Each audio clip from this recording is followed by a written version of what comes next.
So give it a file name.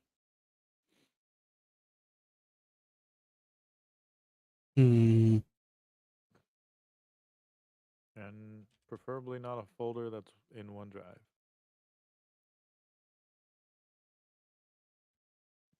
Just one. Yeah. And what am I doing? Putting it in preferably a folder that isn't in OneDrive. I mean, it's fine. I just personally don't like OneDrive. Where should I put it?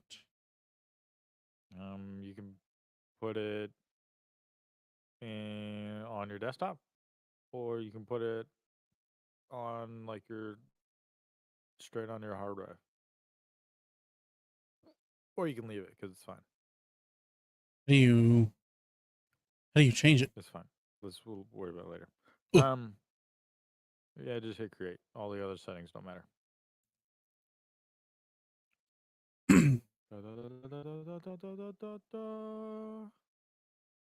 We're done.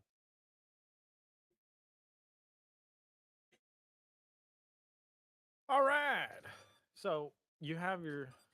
Where the hell? Where are you going? Where are you going with that mouse? Hold on.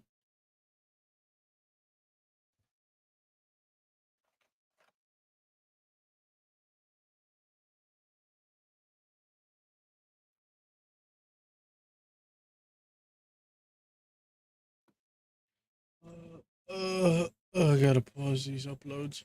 They're killing my internet. Just upload them later.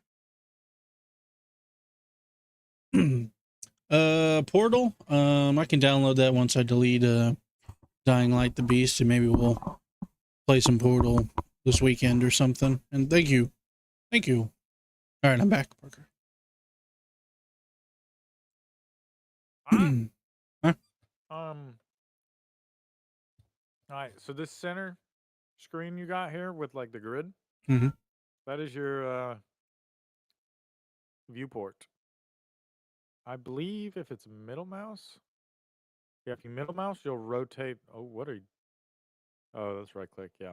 If you middle mouse, it'll rotate around an object.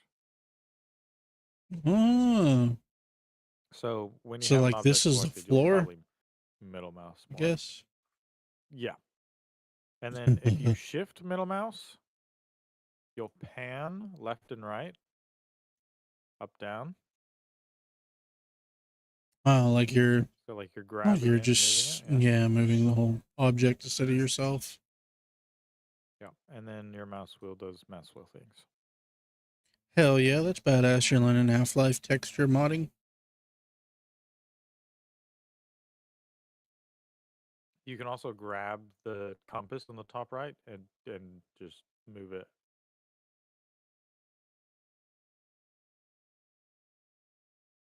And then the XYZ that you saw kind of light up, if you click it, it'll go into orthographic view Oh, or orthogonal, I guess. Basically means it's a flat plane, um, but it'll go all the way to the right. The x-axis, y-axis, z-axis, and all that. And you can just drag and it'll go back to not orthogonal, whatever. back Yeah, to normal. yeah. We're gonna do 2D because it's just simpler. It's not that much harder or difficult. It's just less information if we go to 2D. I suggest just using middle mouse. Don't use right click to navigate. Okay. Um, on the very top, you see 2D, 3D script game. Da da da. If Yes. you hit those, it'll change between the different stuff. So 3D will take you to where you just were. 2D will take you to where you were after you hit 2D node, and then script takes us to the all the scripts. It's been a lot of time here. Mm. Go to 2D. All right. On the bottom left, you have your file system. So your file that you created, this is the folder that has all the information in it. So it's going to have pictures that is used for like your character in the world and objects and stuff, or like in 3D case, textures and stuff, you know, or like Mm-hmm. models. And on the one above it is the scene, which is basically what you are seeing in the viewport. And that's where your player and your items in the world and all that go. Objects go. So like the And then on the background, trees, stuff yeah, like that. yeah. And it's sort of a tree system. So like you'll have your node 2D there, and then as a child of that, you'll have, let's say, your character. And a child of your character will have the sprite, which is the image of the character, the collider, which is the collision detector of the character, and then you can maybe like put the camera in it if you want to, but we'll get to that in a minute. On the far right is your inspector. This is very important. So click on node 2D in the left, and your inspector will fill up with information. So this has its transform, visibility, ordering, I believe, is whether it's displayed above or below something, texture, material, and stuff like that. Um, if you right click on the inspector or in the scene uh, hierarchy thing on the left, you have some settings. Hit add node.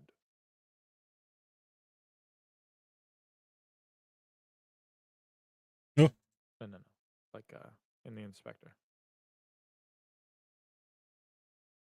right here. Do you see my screen?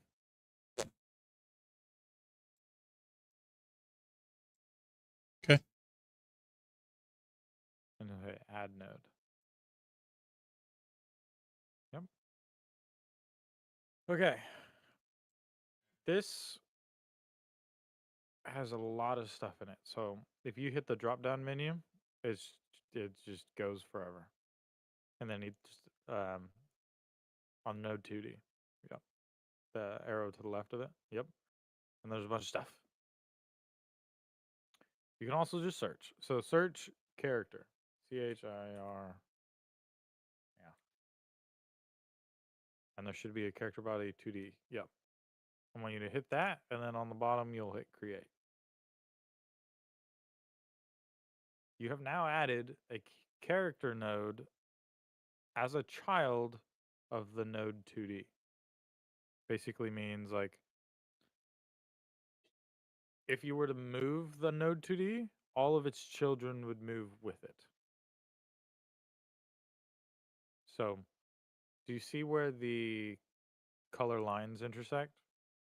If you hover over that dark plus, you can see that what its name is, and that's your node 2D. If you were to grab that and move it, your other dot would start moving around too.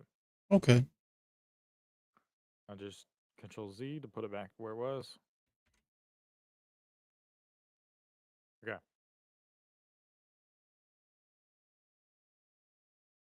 Certain nodes have to have other nodes. So do you see how your character body on the left has that warning symbol on Yes. the scene? Yeah.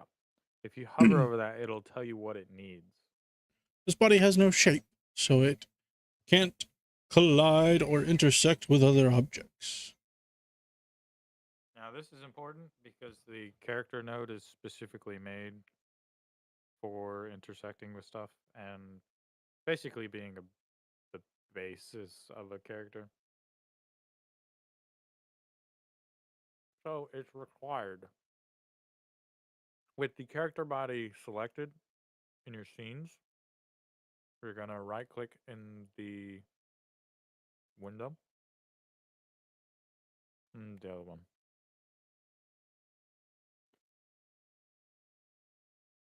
Underneath character body on the scenes. To the left. That's right. said, So I'm just gonna call that the scenes because I don't know what the hell that thing's called. Okay.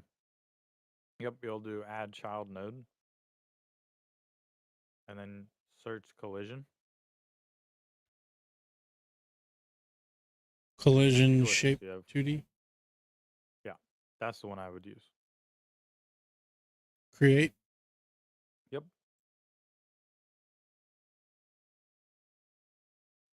Okay. Now you have another error. A shape must be provided for collision shape 2D to function. Please create a shape for it. Yep. So I'm guessing right click So, this. not quite. Oh. So the collision shape is the shape, but no shape is selected. Yeah. It says So on the empty. right, on its properties, you'll click that right there, the empty, and it'll give you options. I would just choose either rectangle or capsule in this case. There you go.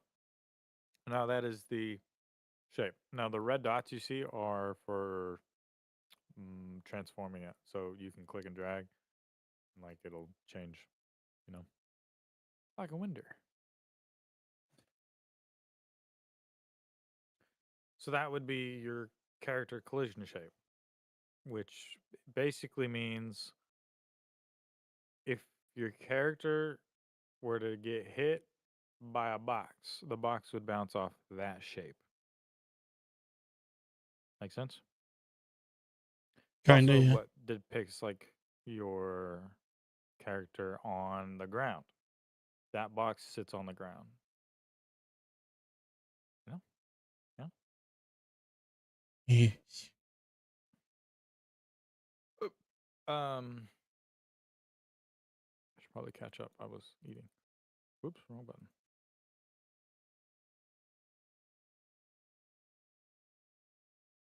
That's too many else.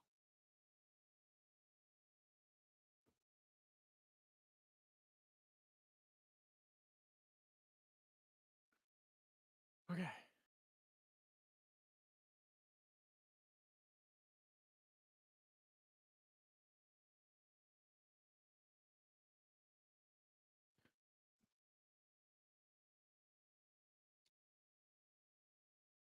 All right. Let's go ahead and make just a floor. So select node 2D and then add a child node. Oh. You said select 2D. Node 2D on the scenes on the left.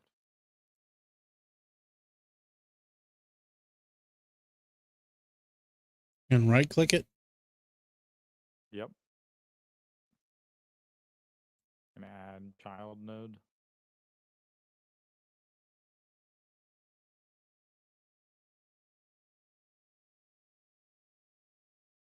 And I want you to search mesh.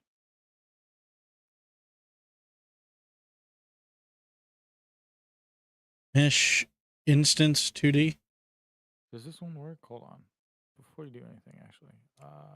Screw that. Let's not do that. Just do another collider. Collision shape. 2D.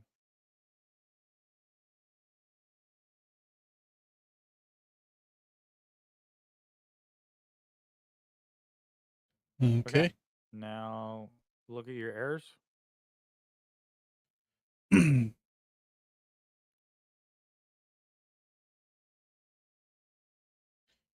Please use it as a child for area 2D. To give it a shape. So I just need to give it a shape. You have two errors actually. Yeah, a shape must be provided for collision to function. It says collision 2D only serviced a previous, or excuse me, service to provide a collision shape to the collision object 2D Yeah, so derived node. it's telling you two different things. So the first bulletin is basically the collision shape doesn't have a proper parent, and then the second one is the collision shape doesn't have a shape assigned to it. But I can add it a shape. Yes, I would just do rectangle. Okay, and then the other error is for it's not assigned to the correct node, basically. So create a new node.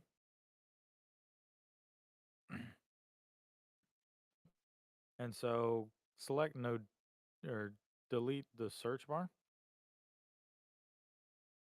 and then select node 2D and make it expand. Not yet. Yep. Okay, so the first one right there is collision object. Expand that all the way out. Area 2D. We don't want that one, but that's important. It's the only one it gives me. So, well, did you see the arrow that's pointed to the right? Yep. And one more. Oh, there's too many. Yep. I'll scroll down just slightly. Okay, so here we have there's a physics body object, a static body object, and animatable body object.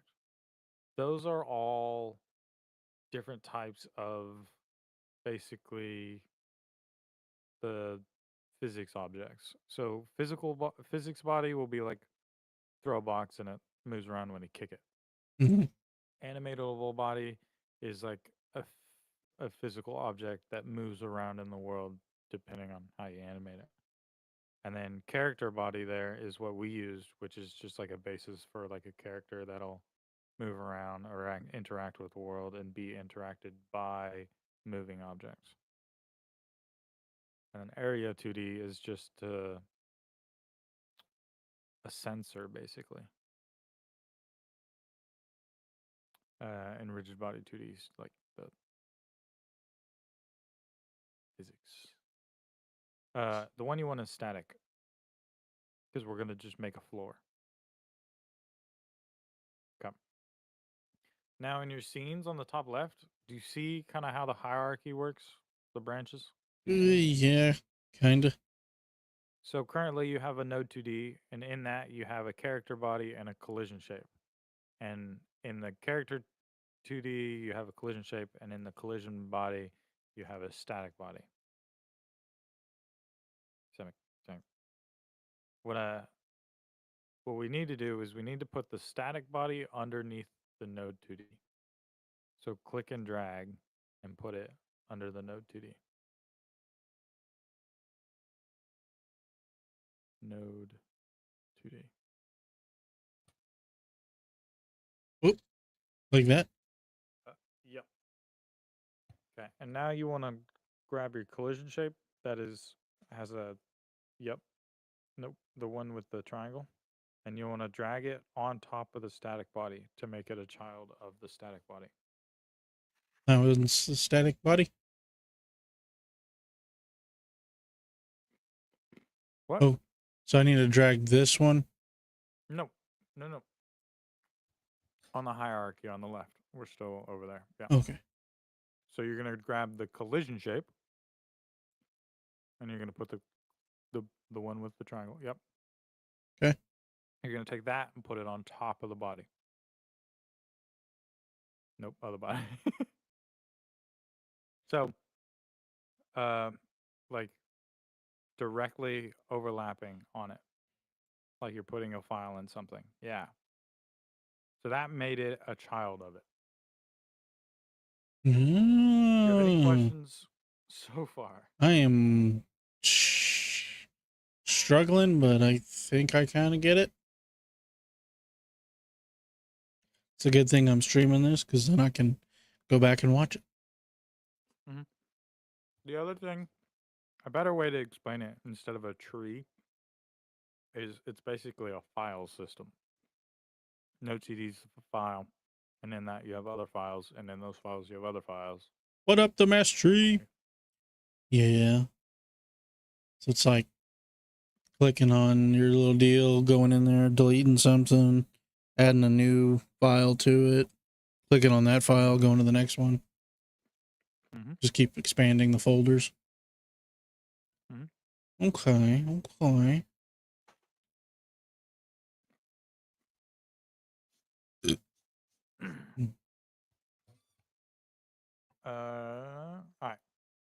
So, oh, I gotta set this.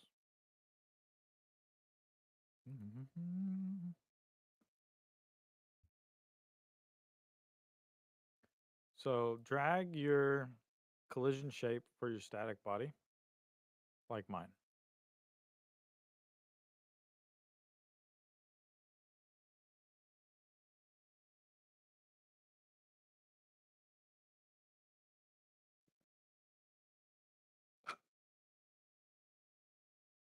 Does it matter how far I go?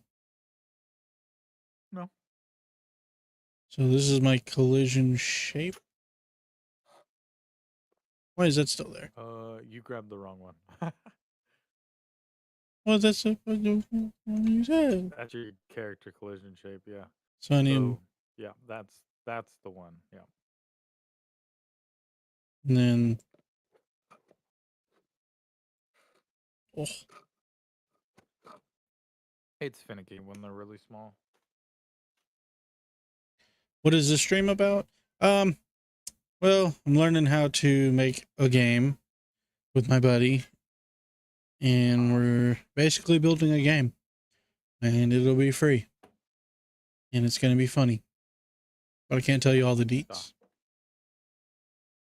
But basically, right now we're learning. We're learning. Yeah, it's a process, so that and I'm fucking stupid. so that he can help and or just I can communicate with him and he understand. Yes, because I don't want to be useless. You're not useless anyway, but Thank you, Dad.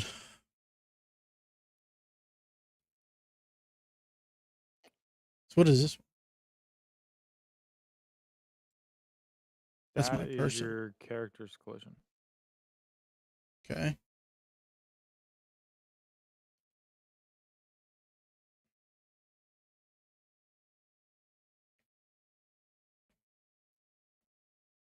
Ew, why is it in that? Hold on. What?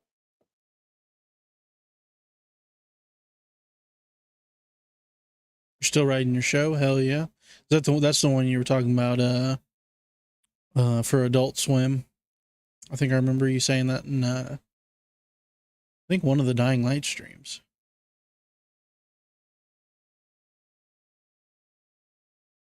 Yeah, I hope it goes well too. We're a little ambitious with it. A little creative, a little bit of sprinkle of autism in there. Parker, how do you have a cat down?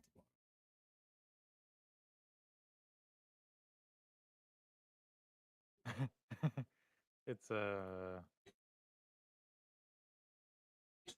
Oh, it's just a steam little thing. yeah. He's Bongo cat.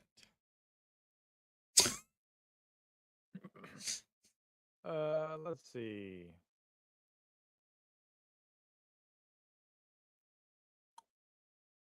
I still am figuring out the 2D stuff.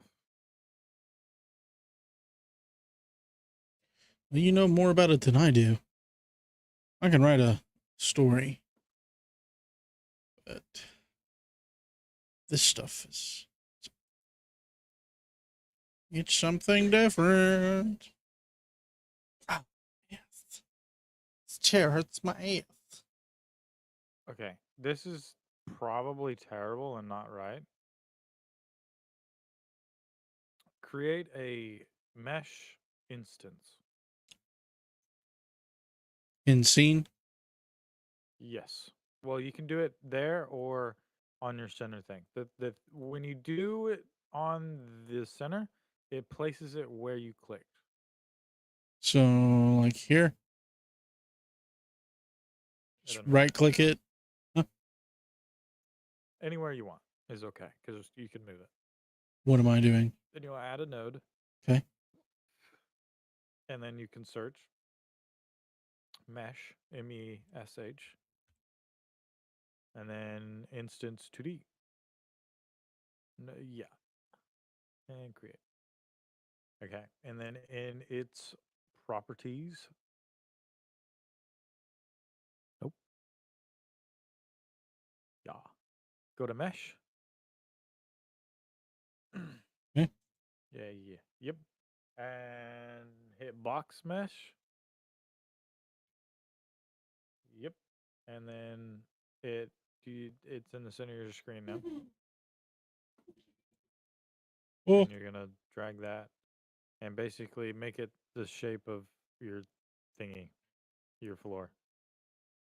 oh. Basically, this is so we can see the floor because I don't know how to correctly put how to correctly just color something in. Usually with a crayon. Yeah. Anyway, all right. So now that's so we can see the freaking floor. So go to your static body in your scenes. Double click it. Name it floor. Huh? Name it floor? Double click it. Yeah. Okay. And now hit the down arrow to the left of it. Now we don't have to look at all that garbage. Yeah, I'll hit you up on Um, Discord and stuff. Oh hell yeah, your friend gave you an old laptop for computer parts? Yeah, wasn't your dad working on rebuilding your laptop for you? You have a desktop. Hell yeah.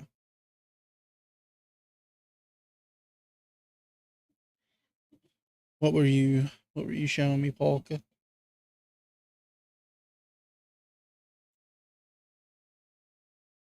um,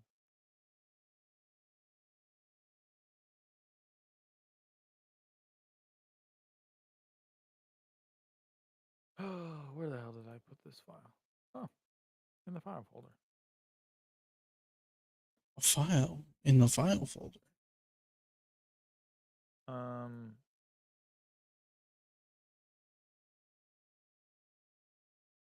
make your character box a little bigger. My character box? Yeah. Like that? Why does he have Yeah. two little star Okay. things? So they're all nodes, and one of them's your character body, and the other one is your collision shape. How come it doesn't move with the other one? Because you have to drag the parent of the two, and they are very annoying, and I don't know why they exist like this. Because I've it does annoy me, but it's fine. Just ignore it. Just ignore it. I know. Just casually watching while modding Half-Life 2? Hell yeah. Greatly appreciate you. Download this. I ain't downloading no more porn.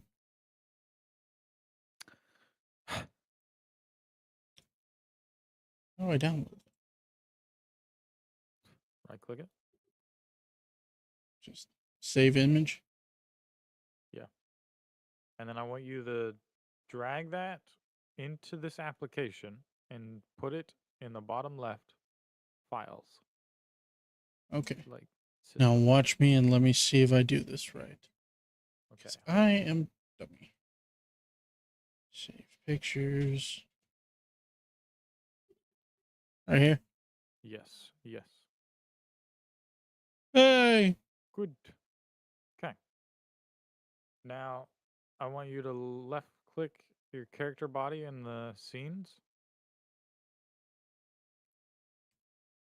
And then right click it. Add child node. And I want you to add a sprite 2D. Um, add child node. Sprite. Sprite 2D. Yep. Create. Yep. Nothing happened. It's the same thing as like the collision shape where you have to tell it what shape. The sprite 2D, you have to tell it what texture. So on the right, you can hit the file button and then select the badger, and it's gonna be masked. And you'll have to size it down. It's the fucking cat.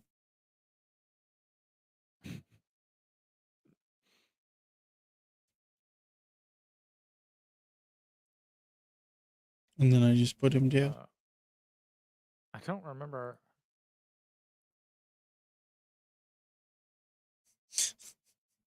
I guess you always have that white box around him. I don't remember. Let's do this. Click your mesh instance on the bottom.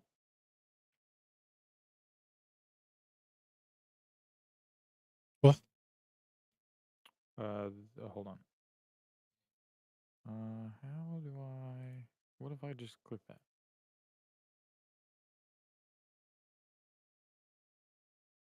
that? The Mass Tree. Half-Life 2 is good. Halo is just as good. Yeah, I definitely 1 through Reach are the best though. Okay, that'll work. Okay.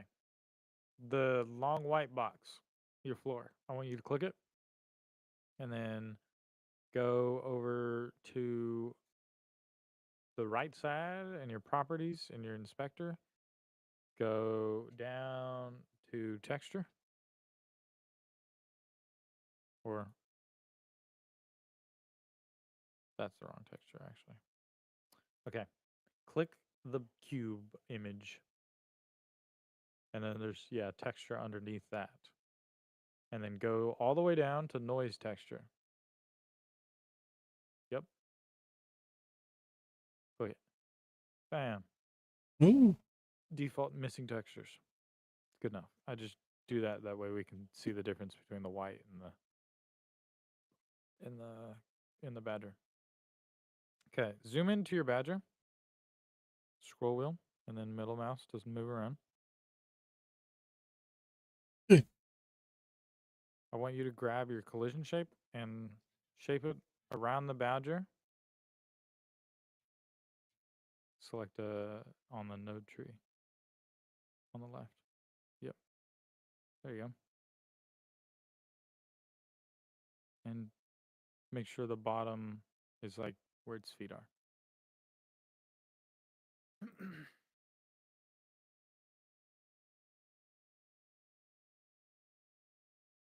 Yes. Okay. I have to do the same because I didn't.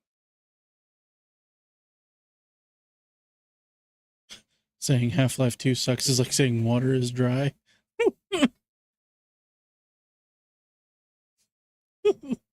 See, yours has white too. Yeah, but I think I fixed it.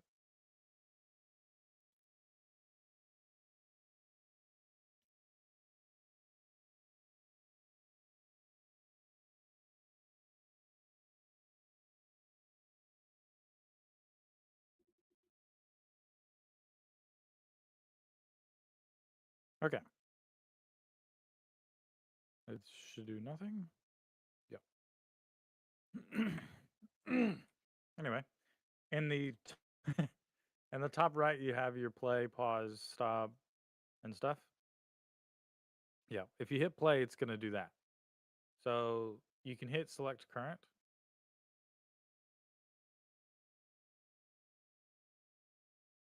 Oh, you haven't saved, yeah. So you save your project, your thing. So Control S, and then name it something. Why the hell did my mic die? Shave. Okay, and now you can hit select current, and it'll run the current.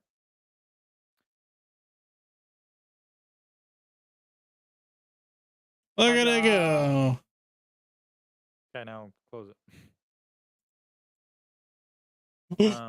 And then you'll have to hit 2D on the top.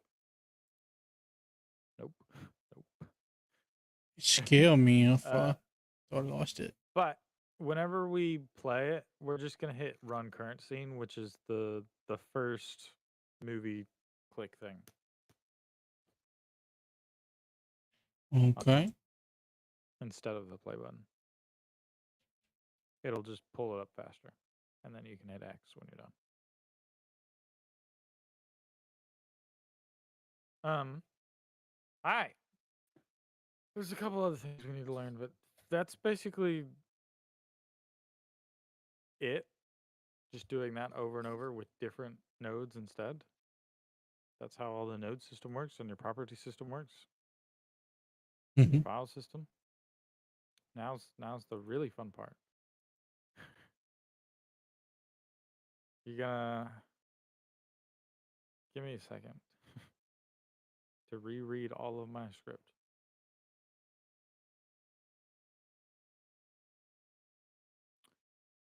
Okay.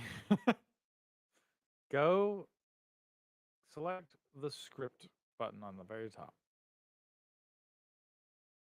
No, in the center. Yep. And then right click. Does it work? Maybe right click the dark area.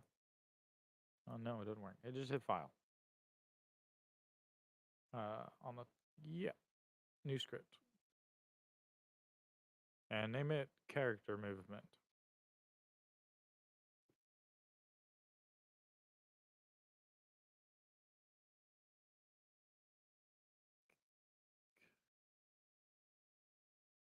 Okay, and hit create. All right.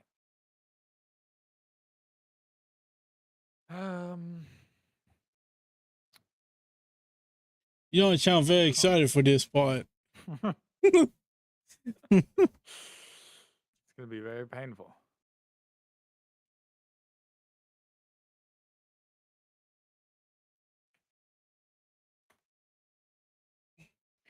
All right. There's a couple different things that we have to go through. So there's variables, which is information, and then there's functions, which is doing something. Mm-hmm. This is where teaching you in Godot gets kind of more difficult because I don't know what these functions do. However, I know to kind of use them. Nice. Anyway, Nice. so first things first is it says extends node, Mm-hmm. right? I want you to change that to extends character body 2D. And this is very case sensitive. Now, do you see popped up? You can hit tab and it'll auto complete on whatever's highlighted. There you go. I'm learning. Enter. Enter. Again. Okay.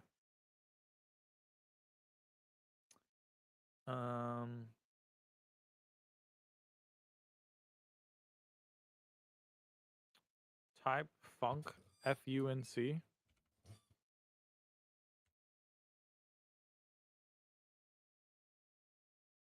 And then space underscore physics underscore process.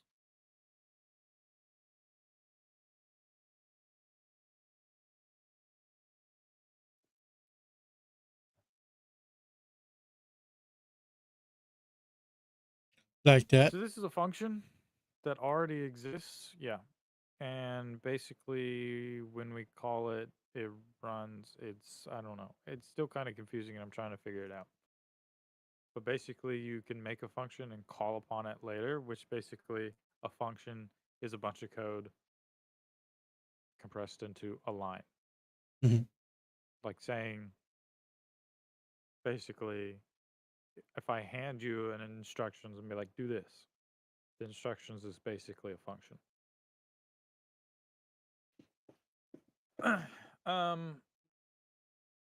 This specific one is important. Couldn't tell you why. Doesn't work otherwise. Okay, do you see how the line is highlighted red? Yeah. That is because it is incorrect. Basically, a function cannot have nothing. So enter, and then type pass. Basically, it has something, but it tells you just skip it, move on. Now it's no longer red. However, it is yellow, but that's to tell it it's useless. But No, mine's still red. no, it's yellow. Func is red. Line Oh, is the yellow. line is. Yes. But it's all that yellow line is just to say this doesn't do anything.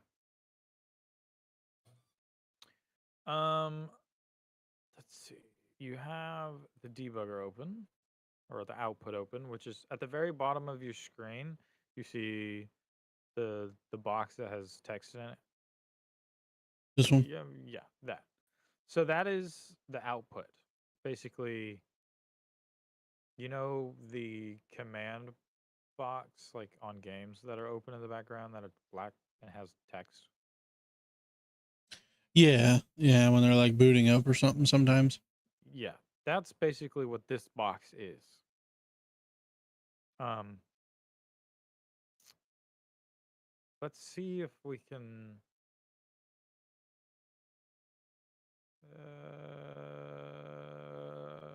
Let's do this.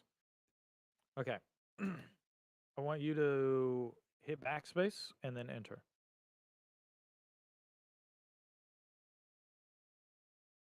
Okay, and then type func. That's not func.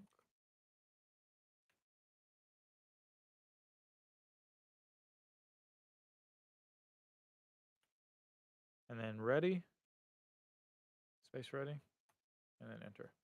I think, yep, need that one. I think this is the one we want. It should work.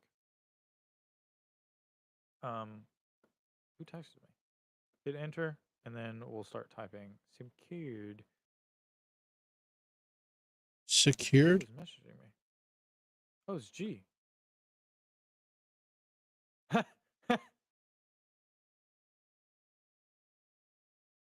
What did you say? What am I typing? Okay. Um.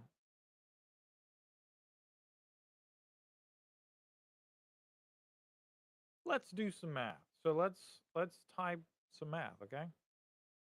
Let's say Well, hold let's on. make a very On number what? 7, I'm supposed to type, what was it, secured?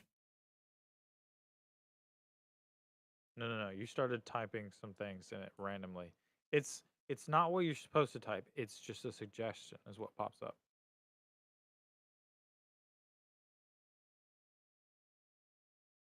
So I don't have to type anything under ready? Not yet. That's what I'm Oh, telling you to okay, do okay. right now. Oh, ty.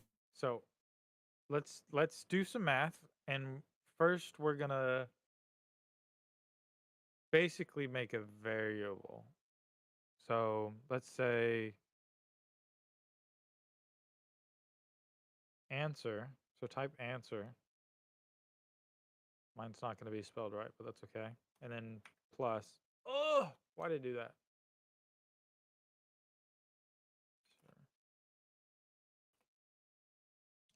I don't think I have a Not plus, plus. but equals. Oh, equals. Or, well, Put a space just for my sanity. you like my cut, G? I like your cut, G.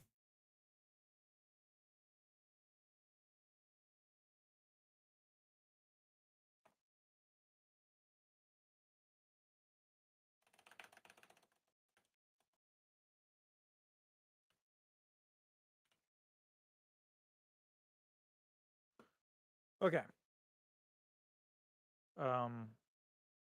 Put a space before the plus. Answer space plus space. Okay, and then make a math. I'm confused. You I said did 1 plus 2. equals. I can't see. It's very hard to see. It's Okay. blurry. Okay. Answers So space plus space. answer equals and then a math equation. I'm sorry, this is really hard. I can't see what you're saying, and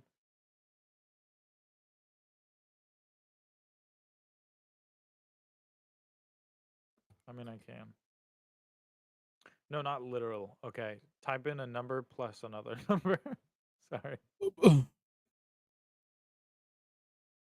1 plus 2. I That's mean, literally what I did. okay. Okay. Okay. Now, at the very bottom, it'll say error. Yes. No identifier declared. Basically, what you have to do is you have to declare what answer is.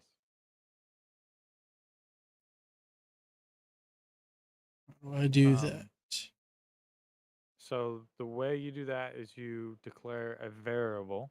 So click at the end of line 6 and then hit enter. Yep. And then type var, V-A-R, space, and then your answer. You not the word answer. Okay. Answer is now a variable. So basically, if you say get this or like get answer, it's going to get this variable.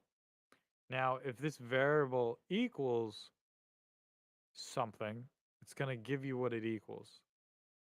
So go to line 9, tab, and then you're going to type print, and then hit the bracket button. Bracket. The I don't know what it's called. Shift 9. Yeah, and then you're gonna type answer.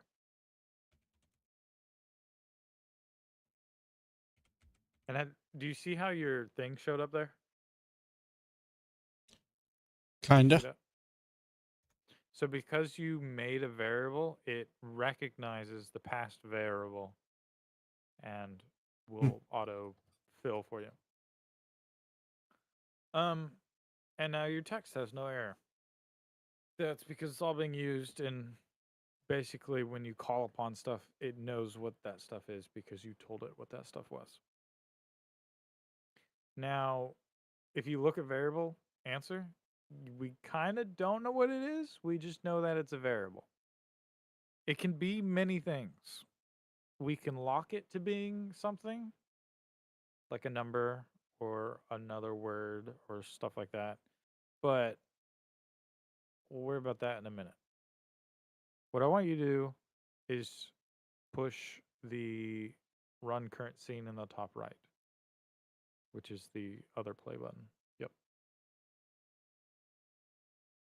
And it didn't work. Okay.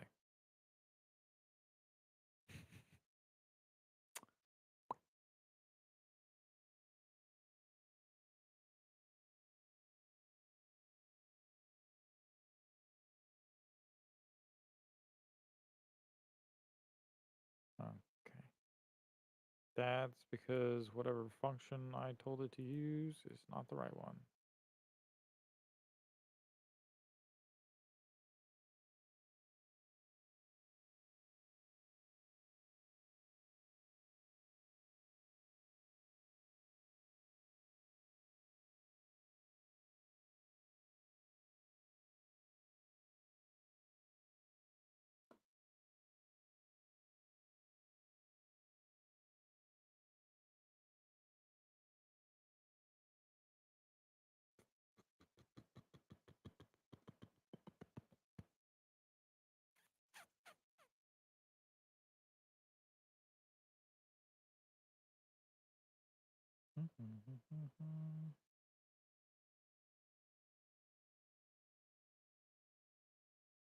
Oh.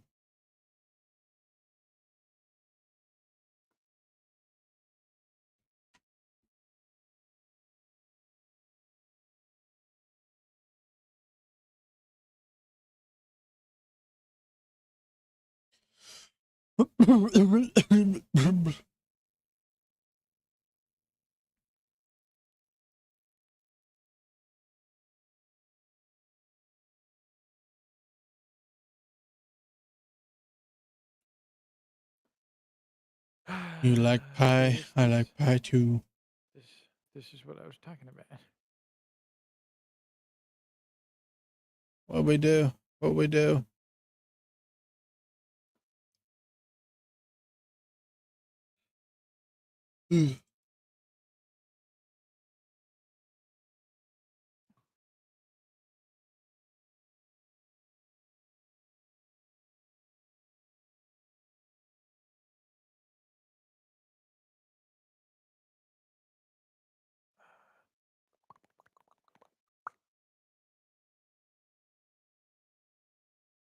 I hate everything.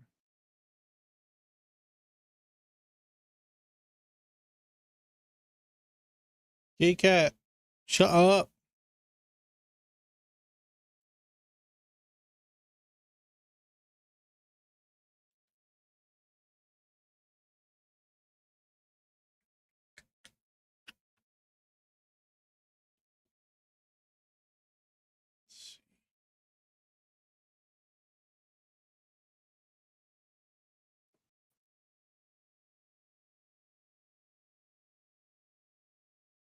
Do stuff, honey badger.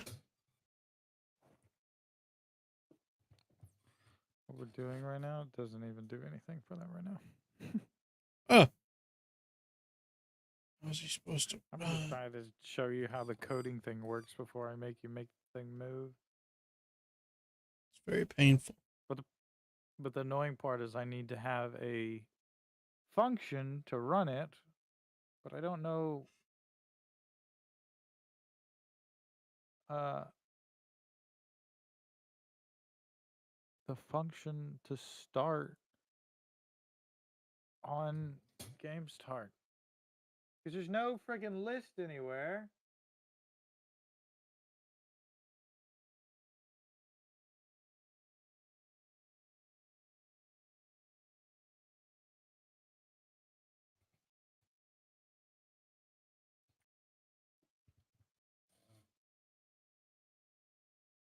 Because it should just be ready.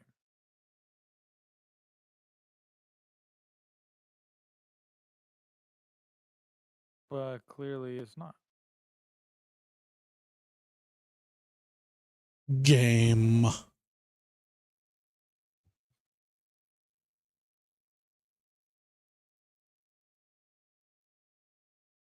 Oh.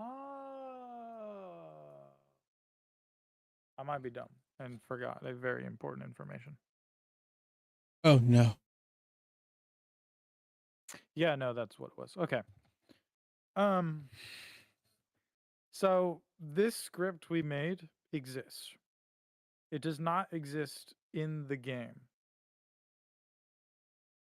So you need to, on your script list, grab it, select it, and drag it onto the 2D body, which is basically going to put the script attached to the 2D body. No, not that. You just In the said grab script it. on the left with the name, yep, that. You're going to drag that onto the character body. And that will attach the script to that character body. Look, I'm not great at teaching. And then Okay, hit run. Now if you hit run, on the bottom messages, you'll see your answer. 3. I didn't get anything. On the output on the very bottom.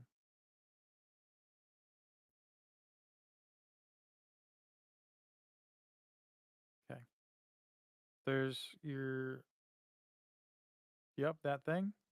Scroll up a little bit. Up a little bit. Right there. To the left. 3. So what do I do? I put 3? No. Oh. So what we did was Basically tell it to tell us 1 + 2 = 3. Yeah. So the function is on start of basically the game. It's to know this variable, and then the answer of this variable is 1 plus 2, and then print the answer. And it goes in that order, top to bottom, like you're reading, you know? Okay. Now here's another thing. So do you see how some of it's indented and some of it's not? So function is to the left and var, answer, and print are slightly to the right. Like how they're here and it's here. Yeah. Uh-huh. That's basically to say everything indented one from the last one. So everything past 6 is part of 6. Uh-huh. However, 6 is not part of 3 up there because Because they're it's on the the start same. of a new deal. So indents are for that. Mhm. Now, this means information inside of function 6 is not shared to function 3. Yeah, because it's its own thing. Yeah. However, they can, but we'll read about that in a minute. So, for example, variable answer is only available in function ready, which is function 6. If we instead take this variable answer and put it above everything, not indented, it is now available in all of them. Do you see my screen? Do it again. So I took variable, I'll just control X to cut and then put it above control V.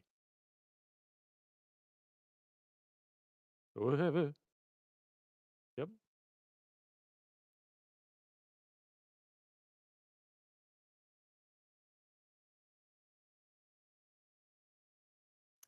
Now yours is glowing red because there's a random indentation, and basically just click in front of var and hit backspace or delete where you're at.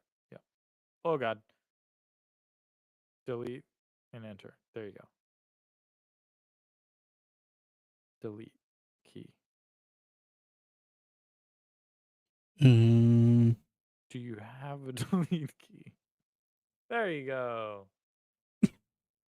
It's a small keyboard. Yeah.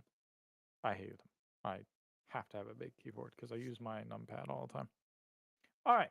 Now we're going to make this more complicated. So go to your function ready. I want to make it do some extra math. Function ready. Where the So fuck is after that at? 2, line 8, or line 6 is function ready. Okay. Yeah. So after the 2 on line 8, I want you to hit enter so that you make a new line. And I want you to make an if statement. So type if space answer. That's not how you spell it. Answer space. Okay. I want you to put equals and then the greater than, which is the shift period. Nope, other one. Do I space after equals? No. This is a, I'll explain in a minute, but they have to be next to each other. And let's say 20. Okay. Put a space in there just so it's clean. You just said, oh, goddamn I'm sorry, space. I meant no space between the equals and the thing. Okay, then enter. Now, the if is it's kind of like the function. So anything past this is part of it, kind of. So it's an if or. And so right now we have if answer is above 20, but we don't have a or answer is below Below. 20. So right now we need to do tab so that it's told to be part of it, under it, and not the thing after it. Do you have two of those little things? What? You have two of the little tab markers or whatever? Yes, yes, Okay. yes, yes, yes. Yeah. Okay. So we'll do if answer is above 20, print. So type print and then the parentheses. That's the word.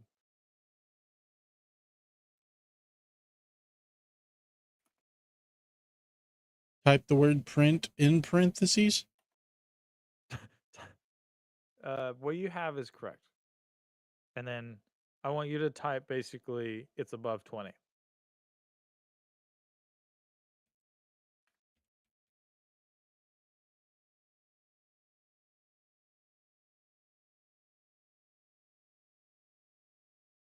Like that?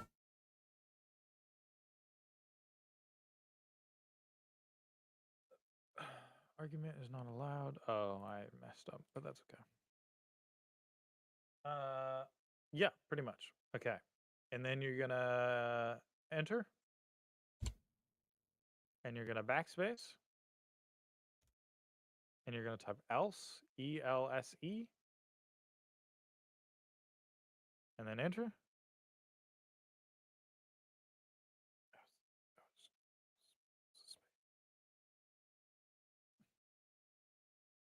Enter. Oh. Tab. Actually, you don't even need to do that. Never mind. Get rid of line 12. Yep. And then the print at the bottom, tab in front of it.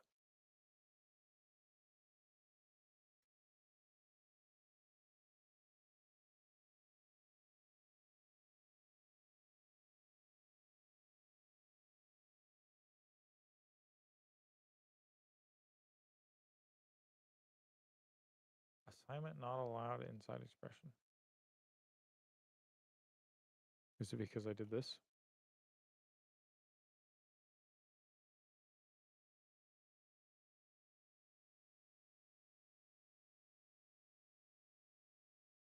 Oh, yeah. Okay.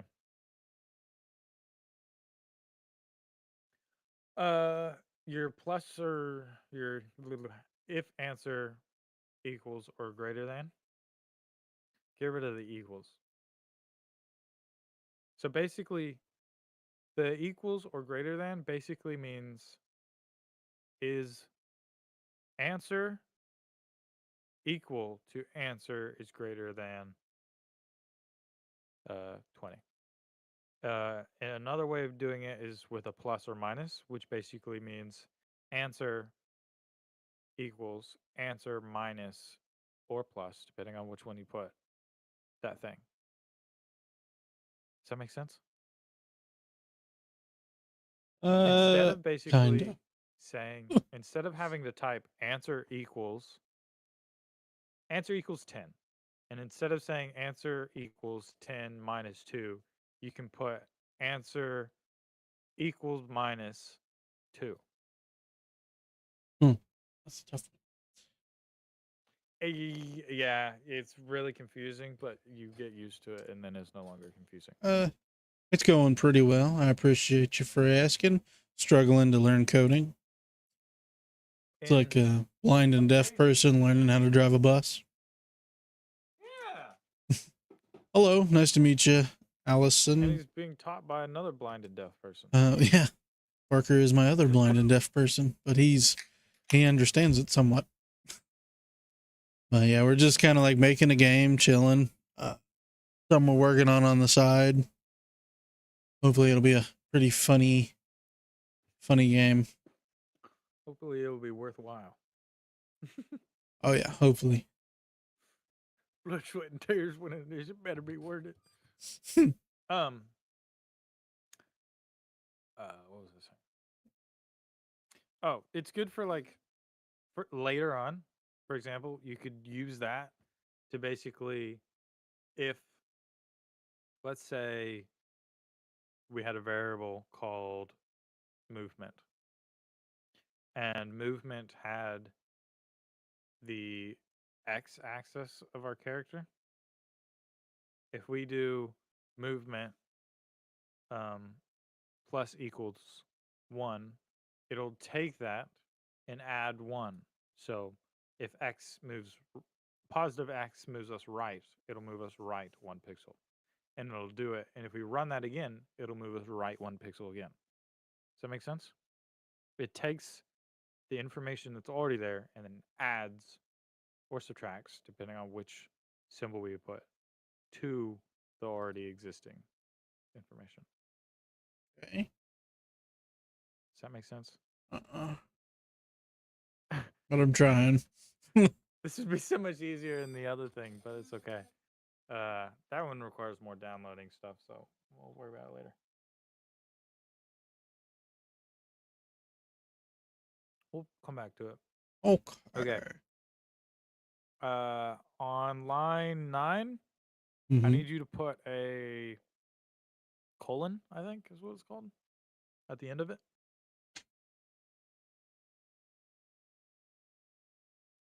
Nope. Okay. What's the 2 dots? There's Like dots. The one next to L. like time, like in Yeah. between time. Yeah. Okay. Okay.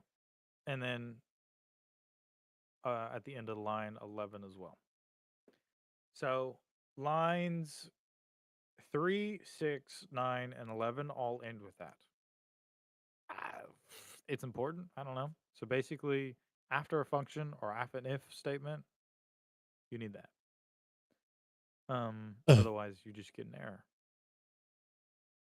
Now, the current error you have is expecting closing bracket after call argument. I don't know why. But what I do know is the issue it's having is you have a string in there and a integer in there. Basically what that means is a string is a bunch of text. A integer is a number, and a float is a different kind of number. I'll type it on my end real quick. So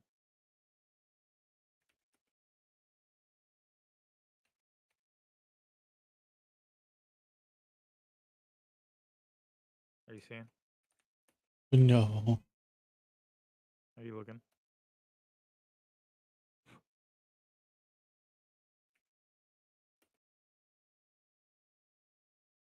How the fuck you got 19 lines? Because I space stuff out. It's okay. It's just I'm formatting my stuff different. How come you got an exclamation mark after your 20? Okay, it doesn't matter. Why do you have it? It's okay. You have it's above. It's what? Yours says it's above. Mine just says above 20. I told you could put whatever you want in there. It's okay. You just leave it. For the purpose of this, you can look at both and understand that what that has to be won't affect the other stuff. Okay. All these are red, but don't worry about it. Okay. Do you see my line 17? This one right here. Mm-hmm. It says string. A string is a bunch of text. So in this case, hello. 18, integer. Int is a number. And this is a whole number. So 10, 9, 8, 7, 6, 5, 4, 3, 2, 1. Okay? The difference between an integer and a float can be a decimal. So like Does that make sense? 16.2. Yes. And an integer cannot. Mm-hmm.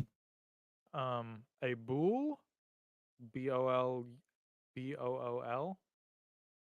and which is short for boolean, but is a true or false. Any Okay. questions on those? I don't know what any of them do, but okay. Well, they are just values. Oh, They're types of values. Now, my point is, you remember when we made made a variable for answer? Your line 2. yes. That variable can be a string, an integer, a float, or a bool.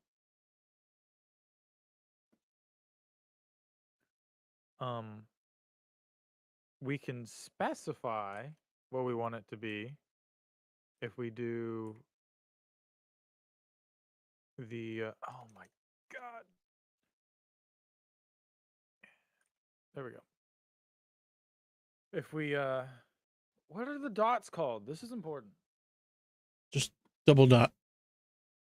Yeah, okay. Double dot after answer space, or you don't even need a space. You can type int, or you can type str for string, or float for a float, or bool for a bool. And it'll basically say this variable can only be this type of data. So on mine, I now changed variable from answer to variable double dot int, which you should do.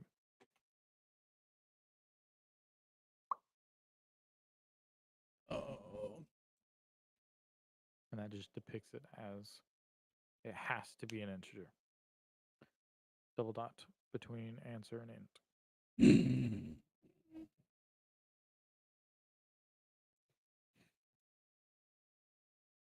Oh no. Is there anything I need to like re-explain? I don't want to like Oh no. overload you. Oh my god, dude. Oh no. Everything but the double dot. Yeah. Okay. Now, let me get rid of this. Yep. I hit the wrong button. Okay. Now we still have an error because we never fixed the issue. That's because I was just going to explain data type. So basically, print is going to print whatever it reads. But at the moment, it is reading two different data types when it can only read one data type, unless you do a special thing, but we'll talk about that later. So the current issue is above is not set to be an integer that equals a number. So it doesn't understand what above is. And then there's nothing telling print that above is a string. And then you have 20, which is an integer, and it reads it as an integer. But again, it's an integer and a string. The easiest way to tell it to just type literally what we've typed is just to put it in quotations. And that will tell it it's a string. You can also put it in brackets and put str in front of it, but meh. So just put quote in front of above and quote after 20.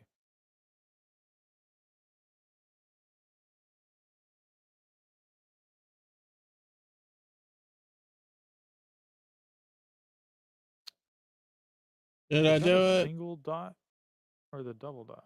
It's a single. Doesn't need to I be think the it has two to be the double. double, but it looks like it's working. I would just do the double anyway, because Things get scary. Like, why is it not working? And then it's a thing you wrote 50 years ago. Okay. And now hit play.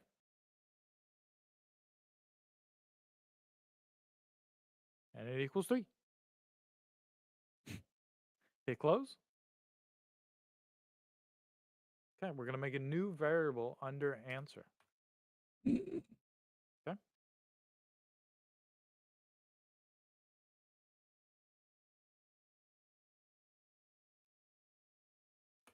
Name it whatever you want. It's going to hold an integer.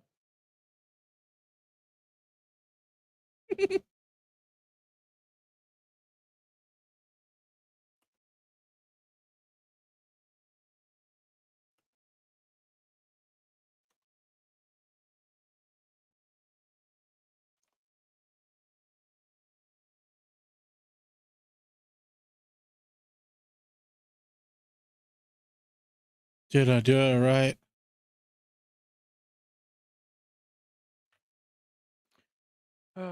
Yep. And I want you to do equals space 10. Okay, make the word I used was piss. Actually, you know what? Let's do equals 1. Okay. And then go to line 9 and change your 2 into a 13. How you know all this, Change you your freaking nerd?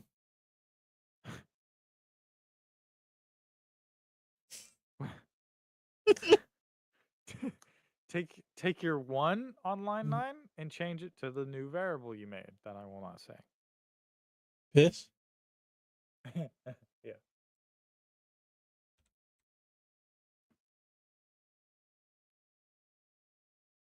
Yes. And as you can see there again, it knows what it is. Okay. Now, if we hit play, it should equal 14. Look at that. Okay. Now, I want to show you something. Where do you get the number at? On the bottom left in the output. Oh, okay. Okay, down here. So the bottom window is your output for the whole thing. Now it's tiny because you only have one single output happening ever. So you see the 14 down there? Mm-hmm. Okay. So now we're going to change a number, but I want to do something to make it easier. So what we can do is we can export a variable to be changeable in the properties panel, which is your inspector on the right.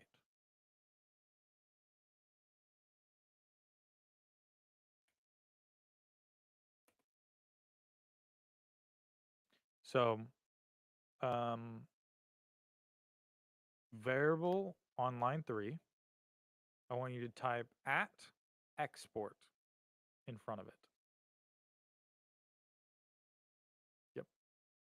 And don't hit tab, it'll oh no, add like the at symbol. Sorry. EXPORT. It's gonna delete your variable because it's space.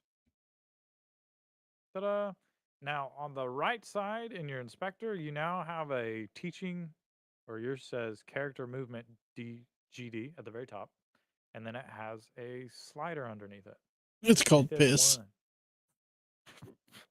Yes. Yes, it is. You can now change that number.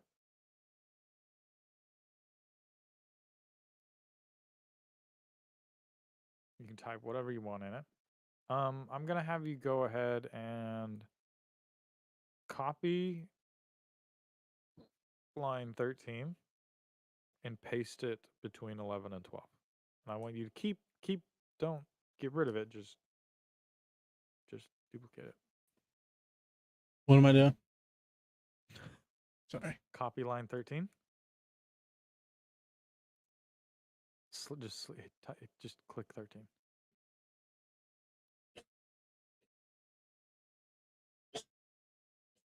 Yep.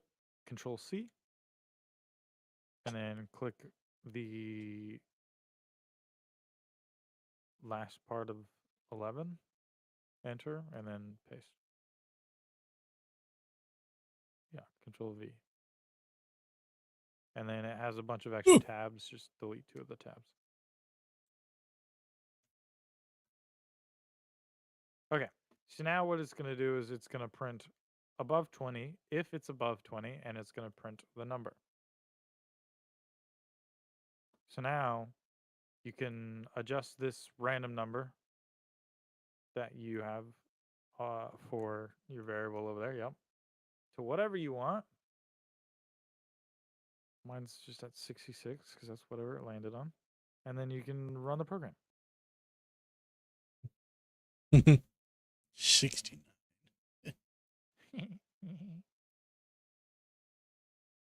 And now 82. it says it's above 20 and it's 82. Nice. It's like a calculator. A really complicated calculator. Well, it's not that complicated. Well, for me. It's very limited.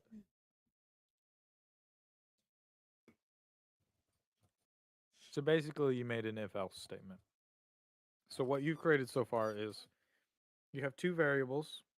One is to store the answer, and the second one is to input a number that you can adjust outside of the script. Now, because it's outside of it, you can change it to whatever you want, and you can hit that reset button next to it, and it goes to the default, which is what you set the script at originally. And then you have your function ready, which is at the start of the game. It plays whatever program you have in it, which is basically answer equals your variable plus 13. And then if answer is above 20, it'll print it's above 20. Otherwise, it just prints what it is. Pretty good. Yes. I try. I don't know, but I try. I can make it much more complicated. I don't. Basically, I think this is already enough complicated. We can do if button pressed, do this. You can we can do if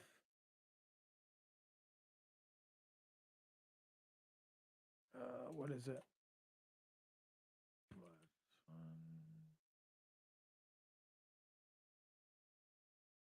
No, if input.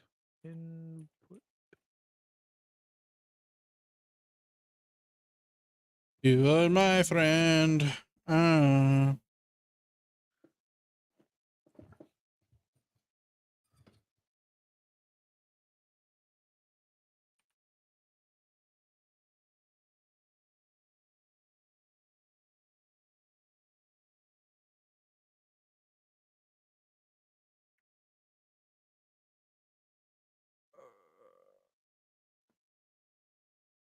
Oh, it crashed. Oh, because I did that. Got it. Nope, still crashed. Didn't like it.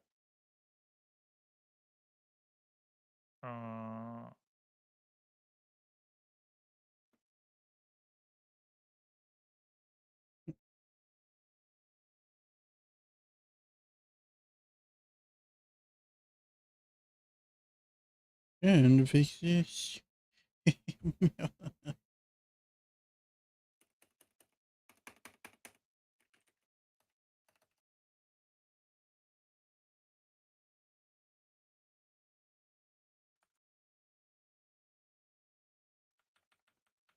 Fixed it.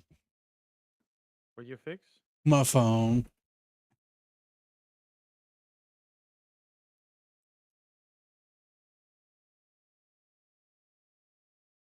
Hello, kitty. Oh, he's gone.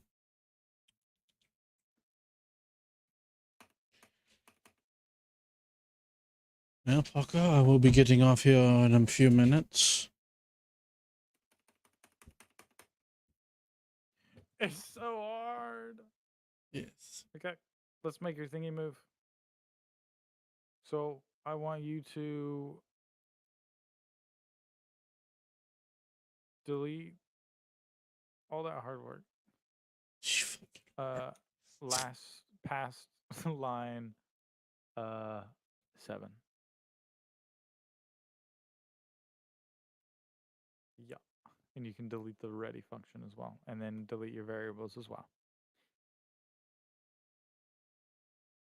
So all I want you to have is function physics process and the extends. Oh. So delete all the way up till 4. Sure. Is that what I'm doing? Yep. And then delete 2 and 3 as well, but keep 4.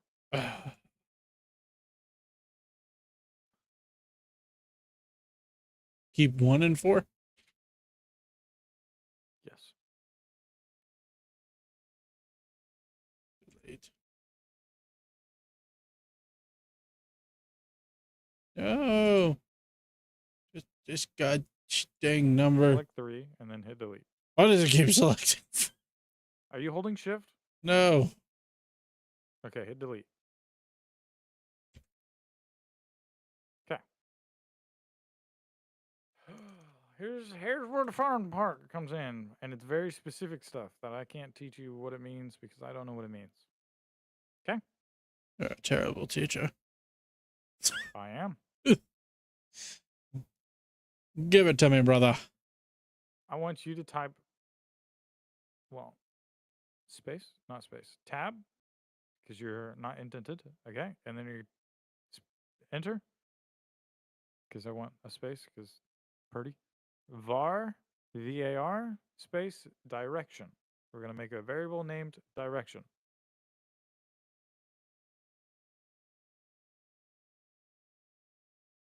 Okay, and then space equals space. Capital I input.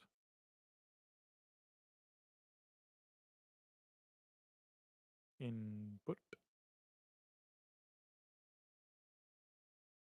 It's spelled with an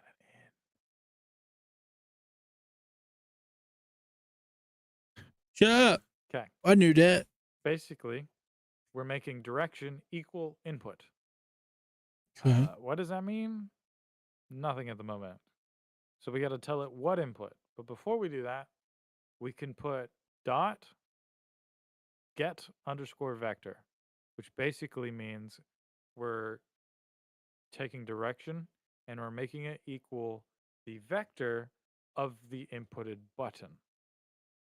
Which sense? dot am I using? Period. Dot vector? Get vector, yep. Tab. Yep. And now in the brackets are, as you can see, friggin' a bunch of stuff. Basically what the button choices are. In this case, I mean, it shows you right there. So vector to get vector is what you need typed is a string name for your x, a string name for your positive x, a string name for negative x, and a string name for y. We're going to put inputs. Don't worry about what the inputs mean. They're just built in. But you want to do UI underscore left. Is that a 1 or an I? I. Oh, you know what? Put it in brackets. My bad. Not brackets, parentheses. It is in parentheses. Parentheses? Quotations. Ah, look, I failed English.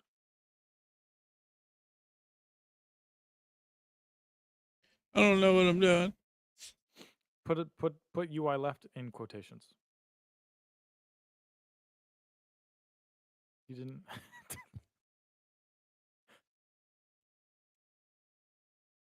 What? Okay, hold on. Oh, Do you know what a quotation is? this thingy. No, no, no. It's the like when you do your air Oh, quotes with your hands. Yeah. And then UI underscore left. Yep. And then you're gonna end quote, and then you're gonna do comma, space, you right, or UI underscore right. In quotes. In quotes. In quotes.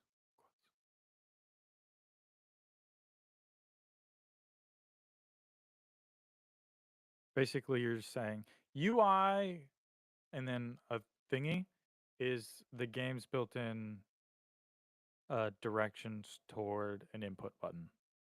Does that make sense? kind of, yeah. So like if you hit left on your keyboard, It's gonna the go left. computer's gonna be it's gonna say UI left just did a thing. You know? Comma space and then do the same thing for UI up. You can make your own too, but well that's for another time. And then UI down.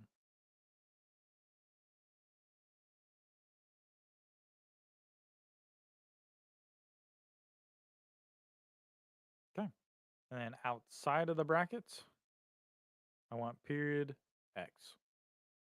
Basically, the period X is to tell it we only want the X data. We do not want the Y data. Hmm. Enter. Okay. So now we have a variable called direction that equals the X vector of the inputted buttons pressed. Does that make sense? Kind of? Kinda. Okay. Basically, if you push left or right, which is the x-axis in this thing, it will get a positive or a negative 1. And direction will equal the 1, whether it's positive or negative. Okay? So now you're going to do if direction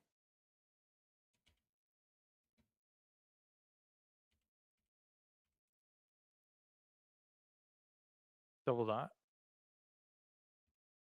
enter. No, no, no. That's quotations. Enter. Okay. Basically, if direction pressed or done a thing, it's going to do this line. This line we want to be velocity dot x, which basically is it points toward the character's velocity. I don't know how it works, but it's spelled with a C. At the beginning?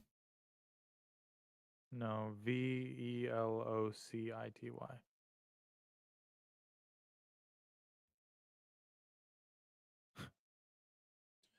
You confused me. Velo V-E? City. No, Velo City. Yeah. Period X. Space equals direction.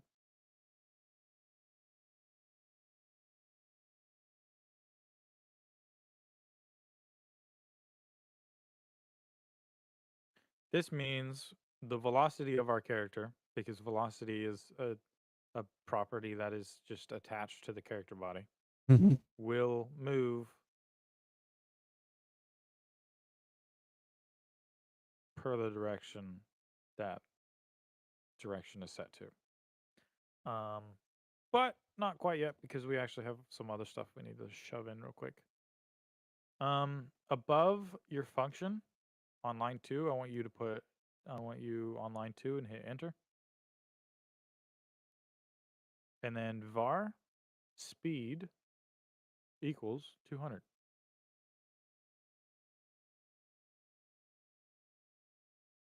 And then enter. Okay. So this variable is variable speed.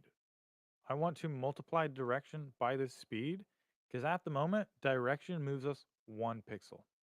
But because we have a variable speed, we can adjust it without having to go in the script and find everywhere direction is and changing it. Does that make sense? Mm-hmm. So on line 9, after direction, I want space times, which to do multiplication is your asterisk. Do you know what that is? You ain't touching my ass. Well, it's the one that looks like a bum hole. It's the star. Yeah. Space, speed. Speed. Yep. Enter.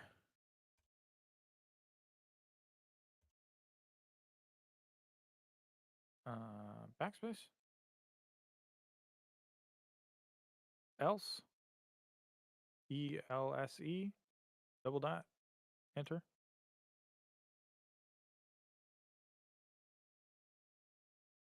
Velocity X.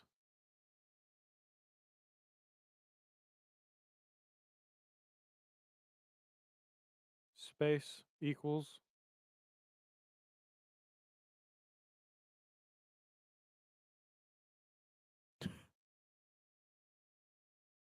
Okay.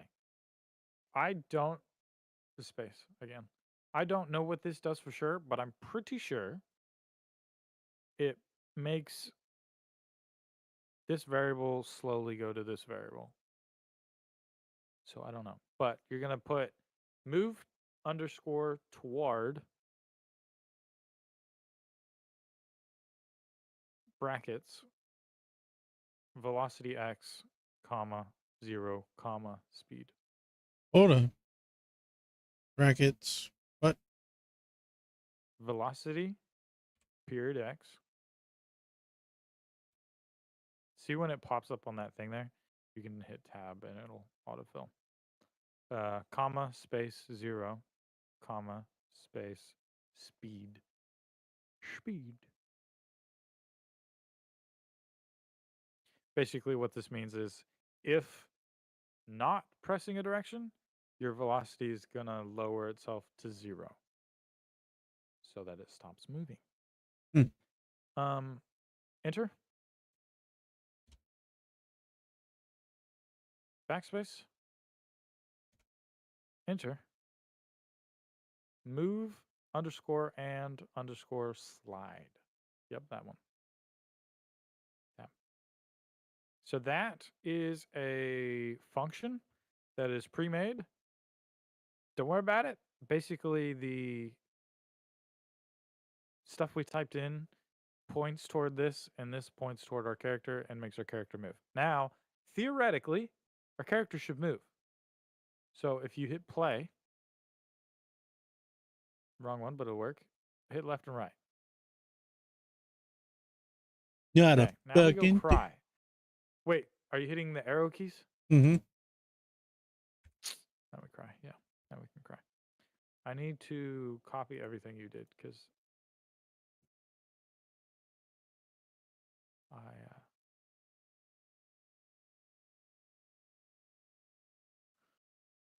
How much time do you got? Couple more minutes. Yeah, I gotta go bed. Yeah. Otherwise, mom gets mad. Yeah. Okay, var, direction, velocity, if direction.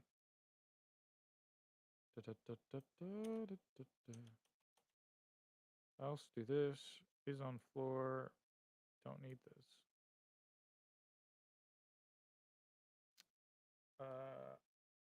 What am I missing? Speed. 100.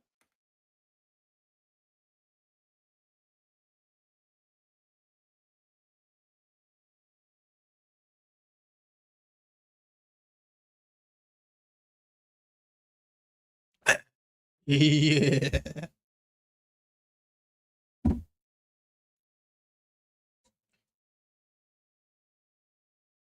Thing did a beep and it beep for you.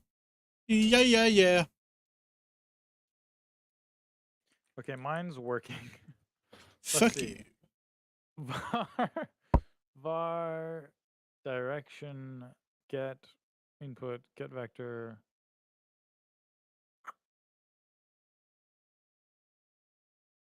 Mine don't work. Okay, let's try this. So UI left, get rid of the UI underscore stuff. Keep the left, right, up, down. Capitalize all of them. The first letter of all of them. Real quick. Ugh. Let's make that. Yep. Ignore its suggestions. Uh,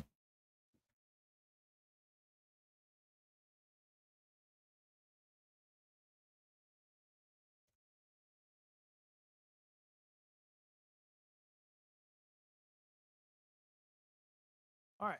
None of those exist, but we're going to make them exist. So on the top left, you're going to go to project and then project settings and then input map. Top left, input map. And now you're going to hit add new action. You're going to type left, capital, yep. And then hit add on the right.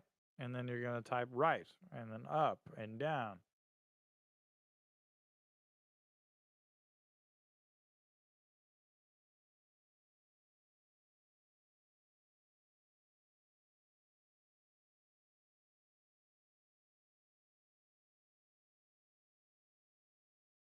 All right.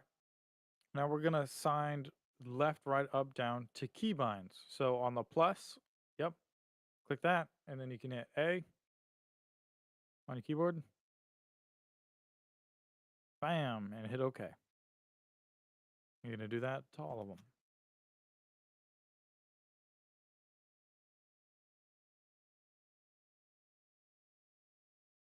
Also doing it like this, we can set these to be rebindable so other people can change it.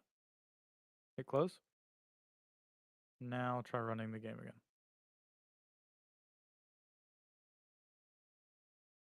Okay, try hit X. Hit the proper play button, not that play button. Yep.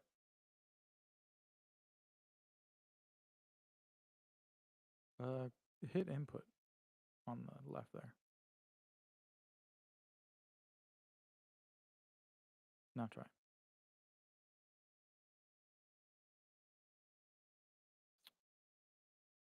Wait, okay, hold on. Hit X. After delta, get rid of the float. Line 5, delta, double dot, float. Get rid of double dot float. And then get rid of the void after. Delete, yep, and then get rid of void. And you want to keep the double dots in the very end.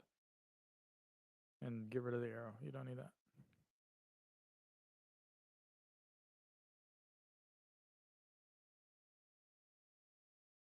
Oh, okay. Sorry. You need brackets on the end of move and slide. See, this is the issue. It doesn't tell us what's wrong. You just got to figure it out. And if it's a tiny punctuation thing, bam. That'll fix it. Now play the game.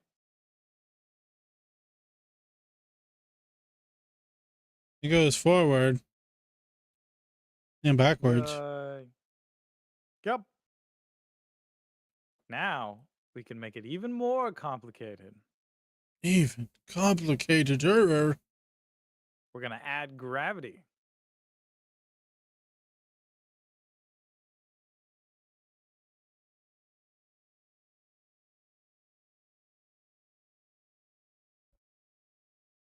Oh, yes. So above on line 6, I want you to hit enter twice.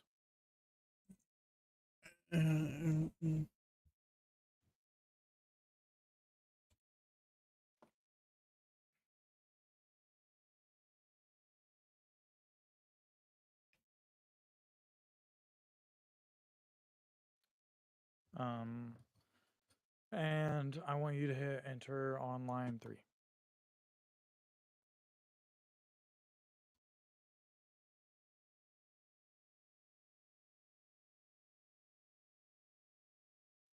Okay, so we need to make a new variable called gravity.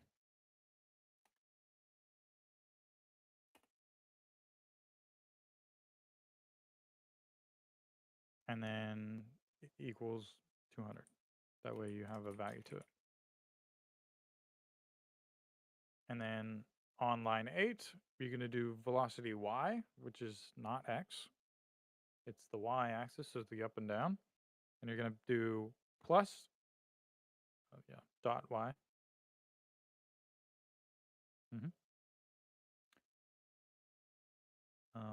Space plus equals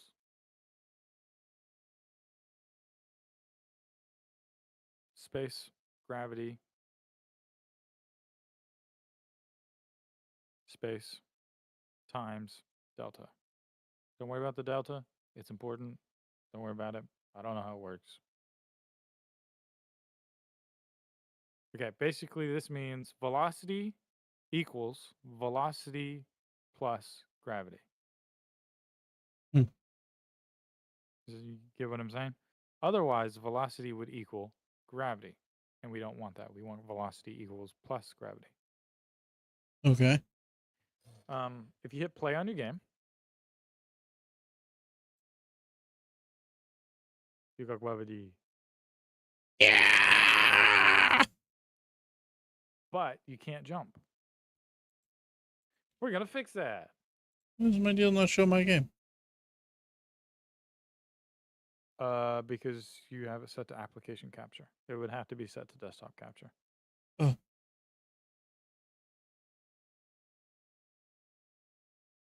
Yeah. That's the really annoying thing. It was like, I want to stream this all the time, but I don't want to capture my desktop all the time.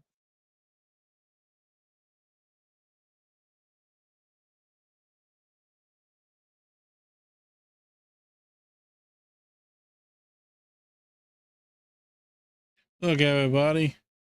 Fucking honey badger.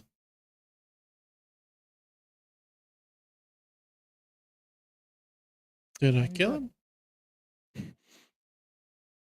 I think so. Reload.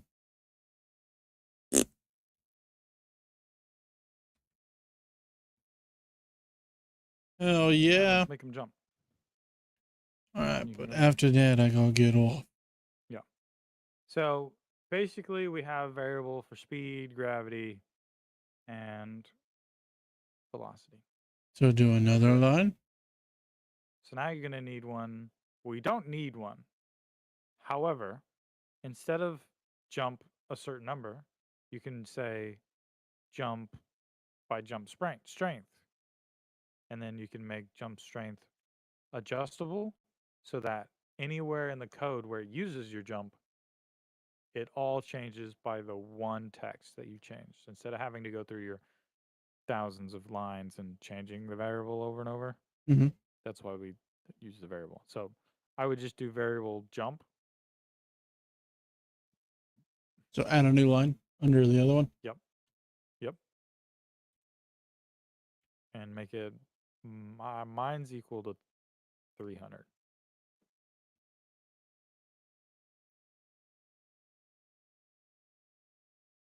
Yep. And then on line 16, I want you to hit enter twice. And then select line 17. Okay. Now we're going to make another if statement. Space. Yep. Now this one's going to be a little bit different. So we're going to do is underscore on underscore floor, then 2 brackets. This is another function again, which in this function, basically, I don't know how it's written, but basically what it does is says if it's standing on an object, it can jump. It is true. Or if it's not standing on object, it is false. So basically, if is on floor is true, which you can put in the brackets, but you don't need to, it's fine. Then it will do the next line. But we're going to do something different with this if statement. Because we're going to do space and input. Basically means if this and this, it does line 18. Versus, and it's not if one of them is good, it's if both of them. You know what I mean? So it's like if the door is open and you're walking forward, walk through the doorway. You Hmm. can't have you're walking forward, the door's closed, walk through the doorway, you know? Yeah. So you would put capital I on that, sorry. And then dot is underscore action underscore just underscore pressed. Tab. It's right there. Yeah, that's just a in thing function, but it's like your other input. And you're just going to put quotation, capital U, P, quotation.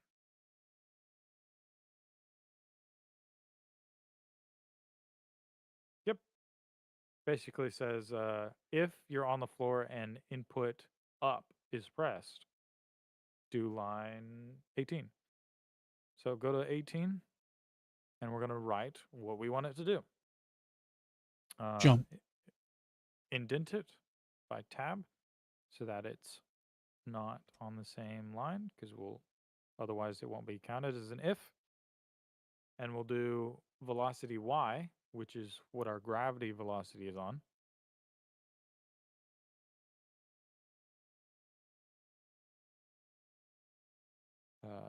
Dot y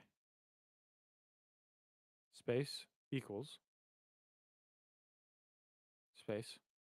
And basically, our gravity is positive, so we want to make our y negative. So we're just going to do minus jump. And because jump is a variable that is a number, it's going to minus the y by 300. And then hit enter. On the end of line 17, put the double dots. Sorry, I keep forgetting. I do this when I type. Basically, for the while action is pressed, velocity will be negative, will be minus jump. You will not be able to fly with this because we have it set to only when you're on the floor. Hmm. But you can play the game, and you should be able to run around and jump. Oh yeah, you can also move while there. You can strafe in the air. We can change that. However, you cannot jump forward if we were to say if direction and is on floor, it would literally stop moving midair because there's no momentum. If you couldn't tell, there's no momentum when you let off the key. Oh, So yeah. it would stop midair and that wouldn't work. So we'd have to add momentum into the script in order to make it to where we can't air strafe, but we can jump forward. You know what I mean? Hmm. But that's for another time. I still Yes. have to do that on mine. I just figured air strafing's good. So How do I save this? okay, Control S is like the universal save on computers. And then you can hit the X in the corner, and usually it will just ask you if you want to save. However, if you already saved, it's gonna be like, all right, see ya. Yeah. But you did it. You made a little guy jumping and running around. Yes. Yes. It took forever, but that's only because I took forever to explain it because it was like what 19 lines of code. Oh yeah. It's a lot of stuff. The Pi game, the Python one I made is 148 lines, Jesus. and that's not a lot at all. It's a lot for me, but like for scripts and coding and stuff like that, it's not a lot. I think let's see. The player script in the Godot game I have so far is only 68. But that's because I didn't have to program, hey, I need you to make a screen this width and height and then make it exist and tell it to stay until this. Yeah. Yeah. Anyway. But it's fun when you know what it do because I don't know. I like typing but I'm not good at typing. But like this isn't complete sentences, so I feel like it's gibberish that makes sense in my head. So it's like I can type for fun, and then when I push play, it do a thing. I want to show you. Will you look at this Python one I have real quick? Whenever you're Yes. ready. Save that.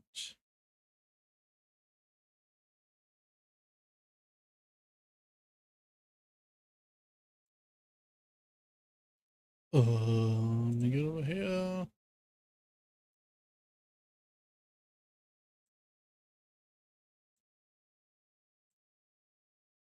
Jesus. Okay, can you see? Mm-hmm. So this is basically the same as what we just did. So I have um if statements. So basically I have if key pressed, then move player by -x, which I have those values set up here. So or right here. So these are my variables right here. So x equals 1, y equals 1. And then I have it say x, -x, or +x, or -y, or +y. It's basically if pressed, do this. Else if pressed, do this, which is basically else if is if do this, if do this, if do this. You know what I mean? Mm-hmm. Because you have if do this, else do this, but then you have else ifs, which are basically another if right after the if. So this is how it moves. And then I had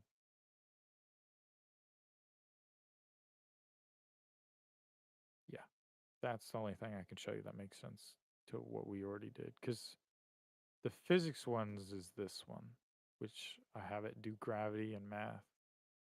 Mm-hmm. Do not put. Okay. Sorry. Ah. I don't know.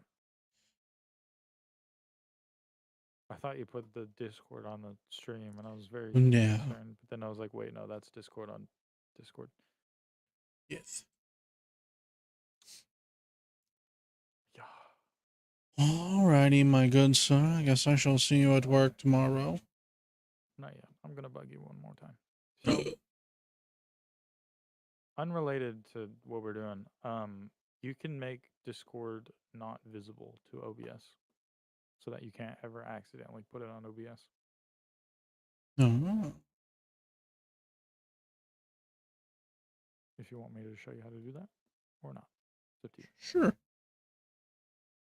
Okay, go into Discord's settings.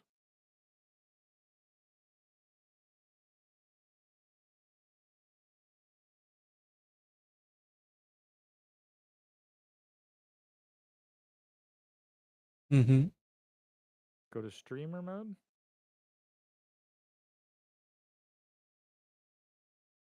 And then if you're able to select all the buttons, if not, you have to disable streamer mode real quick. And then it's at the very bottom, hide Discord window from screen capture. On. Okay. There you go. Yay. And then re-enable streamer. That way you don't have to worry too much about it because it is annoying. See it no show up. Yeah, I just see YouTube. Yes. It's funny because it doesn't show up in its own program. All right. Good night, Oh, my friend. good night. See you We can tomorrow. do some more coding tomorrow if you want, or we can just relax the brain. We can do things, stuff. Yeah. All right. Meanwhile, I will be coding for the rest of the night. Okay. Don't stay And up I too will probably late. get nowhere. I'm gonna show up to work tomorrow and be like, I got nothing done. I click buttons. Yeah. And they did nothing.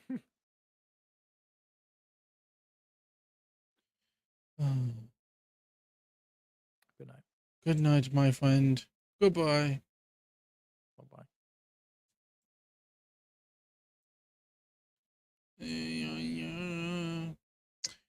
Well, this is Roman in this stream. Hopefully everybody enjoyed it.